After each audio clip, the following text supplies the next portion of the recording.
Hi అండి. Welcome back to story book audio. A story నచ్చితే subscribe చేసుకోవచ్చు కదా! విశిష్ట సరే చెప్తా విను. నాకు వీర అంటే కోపం ఉంది. కాదనను. తనంటే భయం. పెళ్లి ముందు వరకు ఉండేది. ఇది కాదన్ను. అంతే. తనకి భయపడి వచ్చానా అనేనా మీ డౌటు? ఎప్పుడైతే అతను తాళి కట్టాడో నాకతనంటే భయం తగ్గడం మొదలైంది. ఇంక నాకు కూడా ఏం జరిగిందో అర్థమయ్యేసరికి మైండ్ బ్లాక్ అయిపోయింది. అసలిక్కడికి రావాలా వద్దా అని నేను అప్పటికప్పుడు ఎలా డిసైడ్ చేస్తారు? బిందు, పోనీ మా ఇంట్లో ఉండగలనా? నువ్వే చెప్పు. మా అమ్మ, నాన్న నన్ను చూస్తూ బాధపడుతుంటే నేను ఉండగలనా? పోనీ వీరికి ఇంట్లో వాళ్ళకి తెలియకుండా ఇంకెక్కడైనా ఉండొచ్చు కదా అని నువ్వనొచ్చు. అసలు నేనేం తప్పు చేశానని ఒంటరిగా ఉండాలి. తప్పు చేసింది అతను. రియలైజ్ అవ్వాల్సిందే అతనే. ఆడపిల్లంటే ఏమనుకుంటున్నాడు? అసలు మనుషులంటే అతనికి వాల్యూ లేదు. అందుకే వచ్చాను. అతను తన తప్పు తెలుసుకోవాల్సిందని చెప్పటం ఆపింది.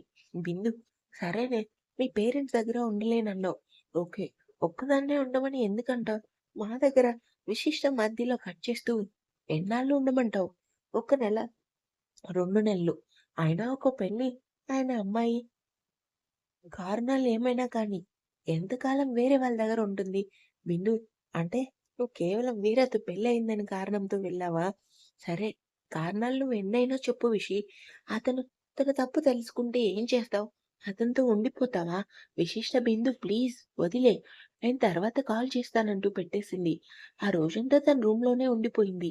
చిట్టి వచ్చి భోజనానికి రమ్మన్నా కూడా రాలేదు. వీర బయట నుంచొచ్చేసరికి తను మళ్ళీ డోర్ క్లోజ్ చేసుకొని నిద్రపోయింది. Next day morning Vikram house. ఒక్కొక్కరు లేచి హాల్‌లో వచ్చి కూర్చుంటున్నారు డల్‌గా. గౌతమి కాఫీలిస్తుంది. సురేంద్ర సుచితో సిద్ధు ఏడి అని అడిగాడు. సుచిత్ర వాడు నైట్ నుంచి కిందకి రాలేదు అంది పైకి చూస్తూ. తాతయ్య పిచ్చి సన్నాసి 2 దెబ్బలు ఒకేసారి విశిష్టతో పెళ్లి ఆగిపోవటం, వైష్ణవితో పెళ్లి జరగటం. ఎప్పుడు కోలుకుంటాడో ఏంటో. సురేంద్ర సరే నేను వెళ్ళి తీసుకొస్తా అంటూ పైకి లేస్తుంటే జాను మీరాగండి అల్లుడు గారు అని గౌతమితో వైషు ఏది అని అడిగింది. గౌతమి ఇంకా లేవలేదు అత్తయ్య. జాను వెళ్ళి లేపు. దానికి పెళ్ళయింది. వచ్చి వాళ్ళ ఆయనకి కాఫీ ఇవ్వమను. సుచిత్ర అమ్మా ఊరుకో. అదివ్వటమేంటి? చిన్నపిల్ల. కొంత టైం ఆగు. తాతయ్య అది చిన్నపిల్ల. తీసుకెళ్తారుగా తెలుస్తుంది. జాను సుచి నువ్వు ఆగు. గౌతమి దాన్ని లేపు అనగానే గౌతమి వైషుని లేపడానికెళ్ళింది. గౌతమి వెళ్ళేసరికి బీటెక్ పాప హదమర్చి నిద్రపోతుంది.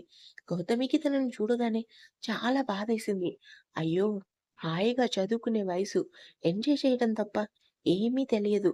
అప్పుడే పెళ్లి బాధ్యతలు అనుకుంటూ వైషు లే నాన్న అంటూ లేపింది. వైషు పైకి లేచి కాసేపు పడుకుంటూ మా అక్క లేచిందా అంటూ అటు తిరిగింది. గౌతమి అవును కదా! నా బంగారు తల్లి. ఎలా ఉందో ఏంటో. ఫోన్ చేయాలి అనుకుంటూ వైసు సిద్ధు బావకి కాఫీ ఇవ్వాలి లే అంది. వైషు ఆ ఎద్దుగాడికి నేనెందుకివ్వాలి అనగానే గౌతమి వైసు మర్చిపోయినట్లుగా ఉన్నావు. సిద్ధు మీ ఆయన.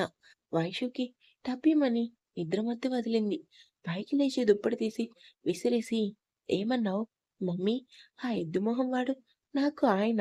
ఛీ! ఛీ! అంటూ మొహం మార్చేసింది. గౌతమి ఏయ్! తప్పు. వైషు భరతని పట్టుకొని వాడు వీడు అనకూడదు. లే లేచి అత్తమామయ్యలకి గుడ్ మార్నింగ్ చెప్పి సిద్ధుకి కాఫీ ఇవ్వు అంటుంది. వైషు ఆ! చాలా ఇంకా వాళ్ళ కాళ్ళకి దండం పెట్టాలా అంది కోపంగా. గౌతమి అలా అంటే ఎలా చిన్నోడా? తప్పదు కదా! నానమ్మ పిలుస్తుంది రా అంటూ వెళ్ళిపోయింది. వైషు ఒసేయ్ జాను ఇదంతా నీ ప్లానే అని నాకు డౌటే. మా అక్కని పక్కకు తీసుకెళ్ళి అరగంట సేపు ఏం చెప్పావో కానీ తనేమో మొగుడే ప్రత్యక్ష దైవం అంటూ వెళ్ళిపోయింది. నాకీ సిద్దుగాడిని అంటగట్టించావు. నువ్వు చెప్తే విననని మా అక్క చేత చెప్పించావు. నిన్ను వదలను. ఆ రౌడీని వదలననుకుంటూ లేచి ఫ్రెష్ అయ్యి హాల్లోకొచ్చింది. నైట్ డ్రెస్‌లోనే వచ్చింది. జాను, వైషు సిద్ధుకి కాఫీ ఇచ్చి స్నానం చేసి చీర కట్టుకో. గుడికెళ్ళాలి అనగానే వైషు అందరూ ఉండటంతో ఏం మాట్లాడలేదు. గౌతమి వచ్చి వైషు చేతికి కాఫీ ఇచ్చింది. వైషు ఇంక తప్పదన్నట్లు పైకెళ్ళింది. సిద్ధు రూమ్ డోర్ తీసే ఉంది. తీసి లోపలికొచ్చింది.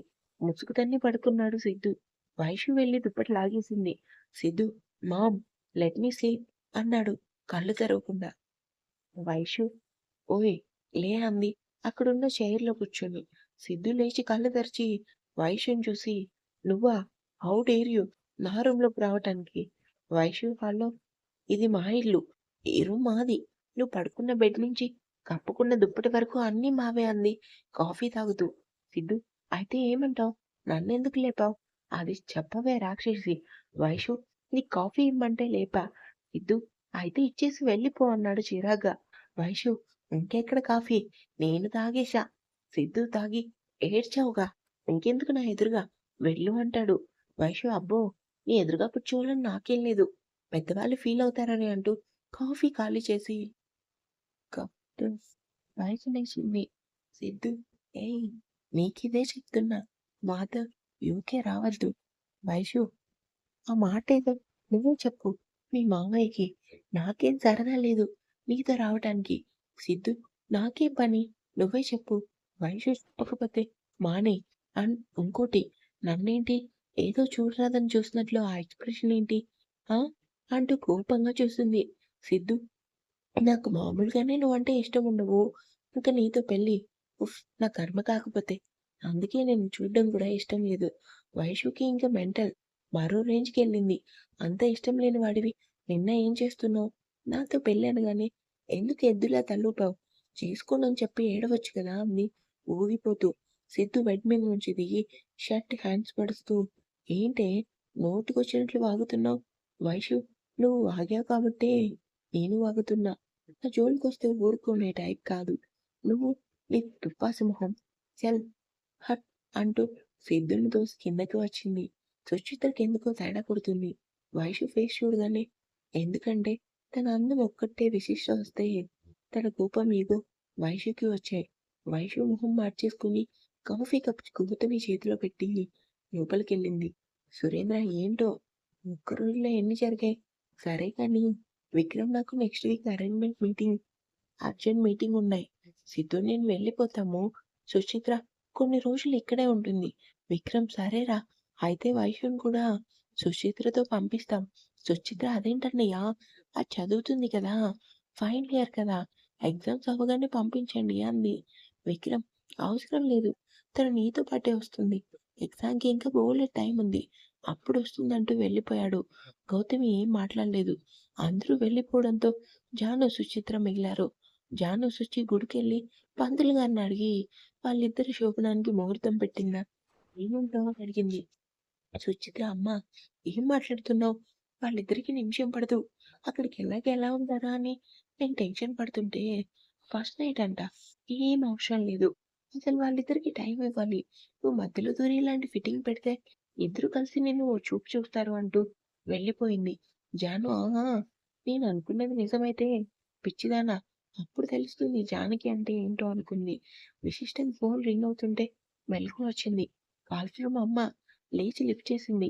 గౌతమి పెద్దోడా లేచావా అని అడిగింది. విశిష్ట ఆ అమ్మా! గౌతమి అది రాత్రి ఏం అవ్వలేదుగా అని అడిగింది కంగారుగా. విశిష్టకి ఒక్క నిమిషం అర్థం కాలేదు. అర్థం అయిన వెంటనే అమ్మా! నువ్వేం భయపడకు. అలా జరగదు సరేనా? గౌతమి సరే. అందరం కాసేపట్లో బాబా గుడికొస్తున్నాం. నువ్వు కూడా వస్తావా? విశిష్ట నీకు ఫోన్ చేస్తా అంటూ కాల్ కట్ చేసింది. డోర్ తీసి హాల్లోకొచ్చింది. ఎవరూ లేరు. కిచెన్ నుండి చప్పుడు వినపడేసరికి వెళ్ళి చూస్తుంది. చిట్టి ఏడుస్తూ పని చేసుకుంటున్నాడు. విశిష్ట చిట్టి ఏమైంది? ఎందుకు ఏడుస్తున్నావు? అని అడిగింది కంగారుగా. చిట్టి ఏం లేదు మేడం. మీరు లేచారా? కాఫీనా? టీనా? అన్నాడు కళ్ళు తుడుచుకుంటూ. విశిష్ట ముందు నువ్వు చెప్పు. నీకు అక్కలా అనుకో. ప్లీజ్ చెప్పు అనగానే చిట్టి వీరాన్న కొట్టాడంటూ చంప చూపించాడు. 5 వేళ్ళు అచ్చుపడ్డాయి. విశిష్ట ఆశ్చర్యంగా నిన్ను కొట్టాడా?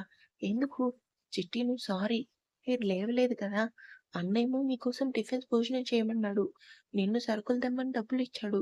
నేను అంటూ ఆగిపోయాడు. విశిష్ట నువ్వు నేను చిట్టి నేను ప్రైవేట్‌గా ఇంటర్ చదువుతున్నా మేడం. అన్నని ఎగ్జామ్స్‌కి ఫీజు కట్టాలి డబ్బులిమ్మంటే ఇవ్వలేదు. అందుకని నిన్న సరుకులు కొనిచ్చిన డబ్బులు పెట్టి ఫీజు కట్టాను. అందుకే కొట్టాడు. విశిష అయితే అంతలా కొట్టాలా అంటూ బాధగా చూసి, సరే నాకు హెల్ప్ చేస్తావా అని అడిగింది. చిట్టి చెప్పండి మేడం. విశిష్ట మేడం కాదు అక్క అని పిలువు అంటూ వెనక్కి తిరిగేసరికి వీరికి తగిలింది. కింద పడిపోతే పట్టుకొని పైకి లేపాడు. విశిష్ట తనని విడిపించుకొని దూరంగా జరిగింది. వీర లేచావా? సరే దా అంటూ చేయి పట్టుకొని తీసుకెళ్తూ వెనక్కి తిరిగి చిట్టి వైపు చూసి ఏరా అయిపోయాయి చాడీలు నీ సంగతి తర్వాత చెప్తా అనేసి విశిష్ట చేయి పట్టుకొని బరాబరా ఎళ్ళాడు. పైన ఒక రూమ్‌కి తీసుకెళ్ళాడు. విశిష్ట తన చెయ్యి ఎంత లాగినా వదలటం లేదు. వీర వదలటానికా? పట్టుకున్నానసల. సరే నిన్నంటే ఏదో వదిలేసా కానీ ఇవాల్టి నుంచి వదలను. చూడు నీకోసం ఎన్ని తీసుకొచ్చానో రాత్రి. నువ్వేమో నిద్రపోయావంటూ ర్యాక్స్ తెరిచాడు. అందులో అన్ని డ్రెస్‌లు, శారీలు. విశిష్ట చూడకపోవడంతో నాకు పెద్దగా తెలియవు జాన్. కానీ కాళీ వాళ్ళ చెల్లికి తెలుసుగా సుమ. తనకి చెప్పా. అంతే. గంటలో ఇవన్నీ తీసుకొచ్చాడు కాళీగాడు. విశిష్ట నా చెయ్యి వదులుతారా అంది చెయ్యి విడిపించుకుంటూ. వీర వదులుతా నీకి నుంచి ఈ రూమ్‌లో ఉందాం. ఇద్దరం. ఏమంటావంటూ హగ్ చేసుకుని కళ్ళలోకి చూశాడు. విశిష్ట కళ్ళలో కోపం తప్ప ఏం కనపడడం లేదు. విశిష్ట మీతో కలిసి ఒక్క రూమ్‌లోనా? నో వే అంటూ చెయ్యి లాగుతుంటే వీర అబ్బా! అంత బలముందా అంటూ 2 చేతులు పట్టుకున్నాడు. విశిష్ట అసలు వీర వైపు చూడడం లేదు. వీర సరే వదులుతా కానీ జాన్ నాతో కాసేపు మాట్లాడు అంటూ అదే ఫేస్ ఏది అదేదో అడిగాడు. విశిష్ట ముందు నన్ను వదలండి అనగానే వీర తనని వదిలాడు. విశిష్ట చేతులు చూసుకుంది. అప్పుడు కనపడింది మెహందీ పెడుతూ చేతిలో యస్ లవ్ వి అని రాశారు. విశిష్టకి ఎందుకో నచ్చలేదు. తననే చూస్తున్న వీర విశిష్ట ఏం చూస్తుందా అని చేయి తీసుకొని చూశాడు. ఎస్ అంటే ఆ సిద్దుగాడా అని అడిగాడు వెటకారంగా. విశిష్ట సిద్దుగాడు కాదు సిద్ధార్థ్ మా బావ. వీర ఎవడో గన్నయ్య ఎవడైతే నాకేంటి? నాకు అడ్డమొస్తే అంతే. విశిష్ట "ఆ! వస్తే ఏం చేస్తారు?" అని అడిగింది గొంతు పెంచి. వీర ఇక్కడ నాకు సంఖ్య తిరిగితే అవతల వాళ్ళెవరైనా ఎంతటి వాళ్ళైనా సరే డొక్క చించి డోలు కడతా అంటూ కాలర్ వెనక్కి తోశాడు. విశిష్ట అది నిన్నే అర్థమైంది కానీ ఆడవాళ్ళంటే మీకు రెస్పెక్ట్ లేదా? వీర రెస్పెక్ట్‌నా? నా నుంచి ఎక్స్‌పెక్ట్ చేయకు జాన్. నాకలాంటివి తెల్వదు. విశిష్ట ఇంకేం తెలుసు? సైట్ కబ్జా చేసినట్లు ఆడపిల్లని కూడా కబ్జా చేయడమా? అంటూ సీరియస్‌గా వీర కళ్ళలోకి చూసింది. వీర సీరియస్‌గా చూస్తుంటే లేకపోతే రవిని కొట్టించినట్లు అందరూ కొట్టుకుంటూ పోవడమా? వీర జాన్ నేనేది దొంగ దెబ్బ తీయను. ఏదైనా ఎదురు దెబ్బ మాత్రమే తెలుసు. నిన్న కూడా నాకిష్టం లేకుండా పెళ్లి చేసుకోవాలని అనుకోలేదు జాన్. మీ అయ్య, విశిష్ట, మా నాన్న మా నాన్న వీర అదేలే ఆయనే. నన్ను జైలుకి పంపాడు. 2 నెలలు జైల్లోనే ఉన్నాను. చూడు ఎలా కొట్టారో అంటూ షర్ట్ తీసి వీపు చూపించాడు. పిల్లోడికి లాఠీ దెబ్బలు బాగానే పడ్డాయి. విశిష్టకు మనసు చివుక్కుమంది. వెంటనే మీరు ఈ దెబ్బలకు కోపమొచ్చి నాకు తాళి కట్టారా అయితే? చిట్టిని ఎన్ని సార్లు కొట్టారు? వాడేం చేయాలి మిమ్మల్ని? వేరే ఎహే! వాడు నేను ఒకటేనా? విశిష్ట ఒక్కటే. అందరూ ఒకటే. ఇంకా చెప్పనా? మీరేం చేస్తూ ఉంటారు? వీరా జాన్ అవన్నీ నీకవసరమా? విశిష్ట మీరేగా మాట్లాడమన్నారు. వీర కానీ నా గురించి చెప్పేందుకేముంది? విశిష్ట పోనీ నేను చెప్పనా? రౌడీ, దొంగ. వీర నేనేం రౌడీ కాదు అన్నాడు. సేమ్ అదే ఫేస్‌తో. విశిష్ట కనపడ్డ వాళ్ళందరిని కొట్టే వాళ్ళని రౌడీ అనే అంటారు.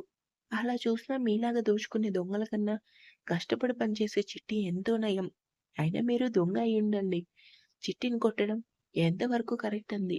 అంతే వీరకి పిచ్చి కోపమొచ్చింది. బయటికెళ్తుంటే మీరు చిట్టిని ఏమైనా చేస్తే నేను ఊరుకోను అంటాడు. ఇంకా ఉంది.